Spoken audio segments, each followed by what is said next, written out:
So your parents were okay with everything, right? Like Yes. the transition was slow enough for them to slowly accept the fact that you were changing. They were happy because I've always been a happy person. I always have a smile on my face, and they saw It's that true. Islam. She does. And they saw that Islam made me even happier. And the only concern that my mom had was that people would be mean to me if they found out that I was Muslim and when I began wearing the scarf, because she was afraid that someone would say something that would hurt my feelings and I would get upset. That was her only, hesitation in it. And then what happened? And then I moved back from Kuwait, and I said, I love my parents so much that I want this for them. And so I tried my best to be as good a Muslim as I could. So I would talk about prayer, and I would teach them, I would talk about a hadith a day, and I would teach them as much as I could about Islam. By practice, though, not Yes. preaching. No. Yeah. By saying, I really don't want to do this, but you're my parents and I love you, and part of being a good Muslim is respecting your parents. Just very practical, everyday things. That's a nice one. One of the best times to make dua is when it rains, so maybe we should make dua for people who are watching this. I agree. You go ahead.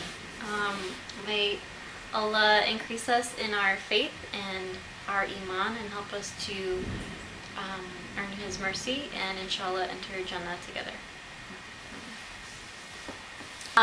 So I teach the kindergarten Sunday school class.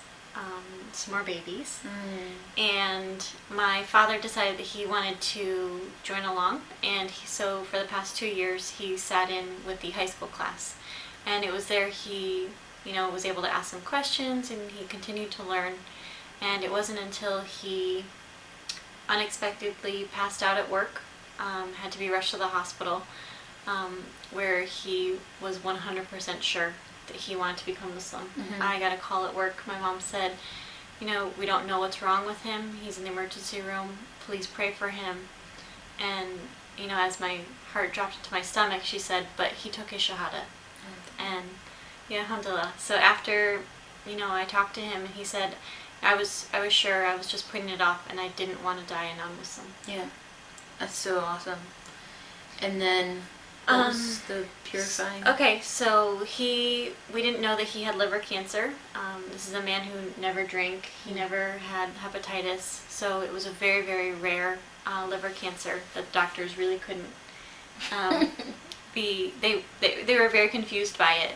And while he was in the ICU, he memorized Surah Ikhlas. And after reading some of the tafsir of this surah, it's called like a purity surah, and alhamdulillah he's been cancer free for the past 2 years. So yay daddy. He's so nice, mashallah. And then what about your mom? And so my mom grew a little envious. She was able to see my dad and I really bonding over Islam, and for a long while she learned about religion. She brought up Jake, stop.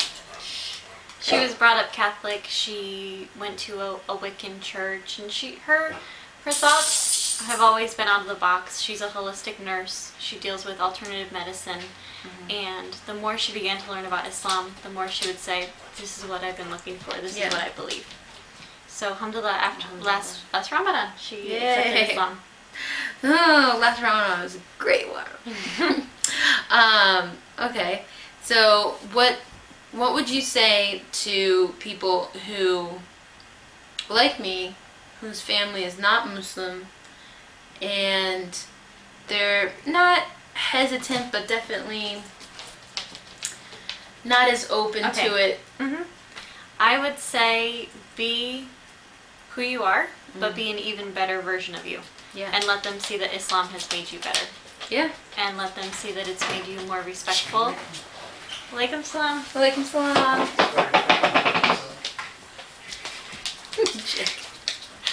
So let them see that Islam has made you a better person.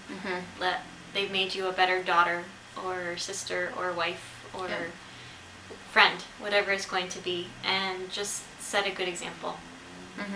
Again, like, don't preach, Don't say you Practice. need to do this. Yeah. Say this is what I'm doing, and I hope you see that Islam has made me better. Yeah, because for me, my personality, if someone starts preaching to me, my ears automatically close to whatever they're saying, even if it's the truth.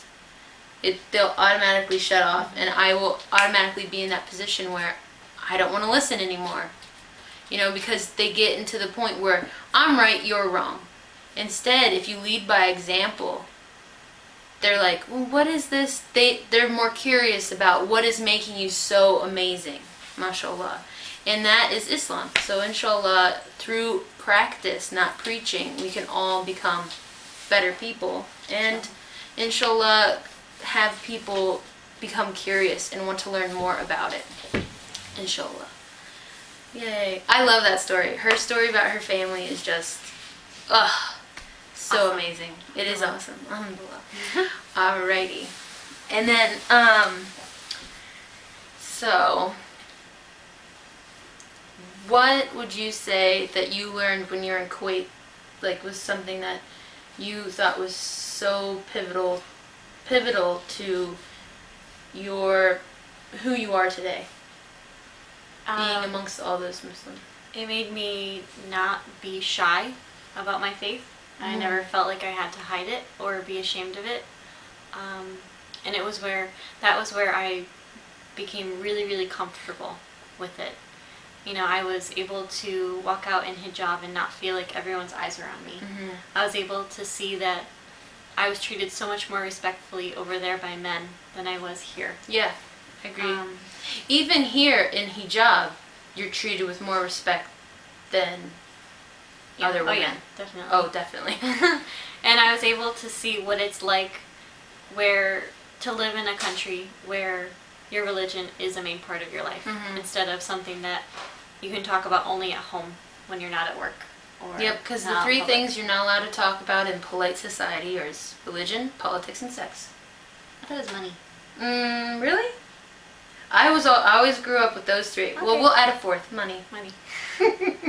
Which doesn't matter where you are. You shouldn't talk about that anyway. Okay. So it was sort of just living in that so faith-based society. Hearing the call to prayer and seeing how people would close up their shops because it was time to pray. And I met some wonderful, wonderful people there. I met a family who I couldn't really communicate with because they only spoke Arabic. I knew their daughter. This was a couple who's in their 70s, and they send almost all of their money to people in Palestine.